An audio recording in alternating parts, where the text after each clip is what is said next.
আপনাদের কোনো মায়া মমতা দেখি না, কুত্তা মরলে আপনাদের মায়া মমতা দেখি। ওই গণজাগরণ মঞ্চ নামে একটি মঞ্চ তৈরি করেছিলেন, নবী প্রেমিকদেরকে রাতের অন্ধকারে হত্যা করেছিলেন। মাদ্রাসার কোন ছাত্র যখন শহীদ হয় তখন সেটার রক্তের কোনো মূল্য থাকে না। আমরা রক্ত দিয়েছি পুরা সিস্টেমকে পরিবর্তনের জন্য, আমরা রক্ত দিয়েছি বিভিন্ন আমলাতন্ত্রকে মাটিতে ধামাচাপা দেওয়ার জন্য।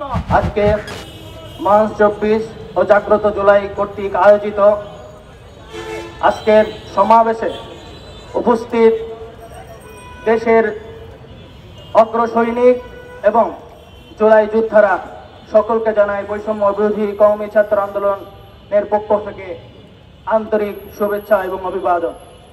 প্রিয় সাথী ও বন্ধুগণ, আমরা বারবার বাংলাদেশকে স্বাধীন করেছি, বারবার বাংলাদেশের জন্য রক্ত দিয়েছি, কিন্তু আমরা সেই কাঙ্ক্ষিত স্বাধীনতা কখনো পেয়েছি কিনা আমাদের জানা নাই। আমরা 47-এ দেখেছি, 71-কে দেখেছি, জুলাই গণ অভ্যুত্থানকে দেখেছি, কিন্তু দুঃখের সাথে বলতে হয় সেই কাঙ্ক্ষিত স্বাধীনতা আমাদের আজও বাংলাদেশের মানুষ পেল না। আমরা দেখেছি জুলাই গণ অভ্যুত্থানের আগে যেই ফেসিবাদ বাংলাদেশের মানুষের উপর জগদ্দল পাথরের ন্যায় চেপে বসেছিল, সেই আওয়ামী লীগ সরকারকে যারা মদত পুষ্ট করেছিল, সেই 14 দল বাংলাদেশের রাজনীতিতে আবারও মাথাচাড়া দিয়ে উঠছে। স্পষ্ট করে বলছি, জুলাই যোদ্ধারা বাংলাদেশে বেঁচে থাকতে এই 14 দল বাংলাদেশের রাজনীতিতে থাকবে না। স্পষ্ট করে জানিয়ে দিতে চাই, জুলাই গণ অভ্যুত্থানে 2000-এরও অধিক শহীদ হয়েছিল। তাদের প্রতি আপনাদের কোনো মায়া মমতা দেখি না, কুত্তা মরলে আপনাদের মায়া মমতা দেখি। এই বামদেরকে বলবো, আপনারা ভারতীয় আধিপত্যবাদকে বাংলাদেশে এনেছেন, আপনারা কালচারালি ফ্যাসিবাদকে বাংলাদেশে প্রতিষ্ঠিত করেছেন, আপনারা জুলাই গণ অভ্যুত্থান সহ আমরা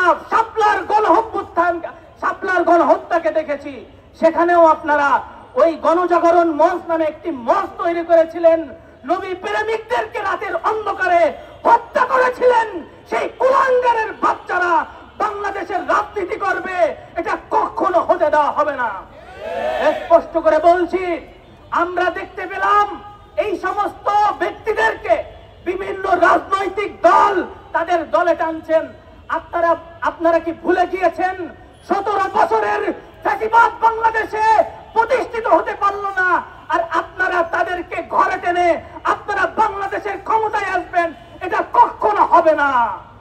আমরা বলছি, আমরা রক্ত দিয়েছি শুধুমাত্র একটি সরকারের পালাবদলের জন্য নয়, আমরা রক্ত দিয়েছি পুরা সিস্টেমকে পরিবর্তনের জন্য, আমরা রক্ত দিয়েছি বিভিন্ন আমলাতন্ত্রকে মাটিতে ধামাচাপা দেওয়ার জন্য, আমরা রক্ত দিয়েছি নব্য কোন ফ্যাসিবাদকে বাংলাদেশে আনার জন্য নয়।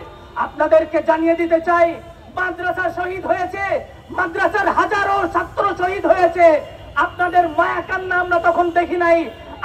আপনাদের কাছে মনে হয় মাদ্রাসার কোন ছাত্র যখন শহীদ হয় তখন সেটার রক্তের কোনো মূল্য থাকে না।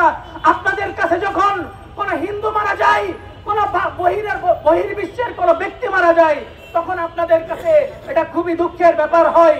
আমরা বলছি, বাংলাদেশের স্বাধীনতার আন্দোলন থেকে এ পর্যন্ত মাদ্রাসার ছাত্রদের যে ভূমিকা ছিল, বাংলাদেশের মুসলিম জনতার যে ভূমিকা ছিল, আমরা 24-এও সেটা প্রমাণ করেছি। অতএব এই কওমি অঙ্গনকে মাইনাস করে অথবা বাংলাদেশের ধর্মপ্রাণ জনগণের চিন্তা বোধ বিশ্বাসকে উপেক্ষা করে বাংলাদেশের সংবিধানে কিংবা বাংলাদেশের সংসদে কোনো আইন আমরা দেখতে চাই না।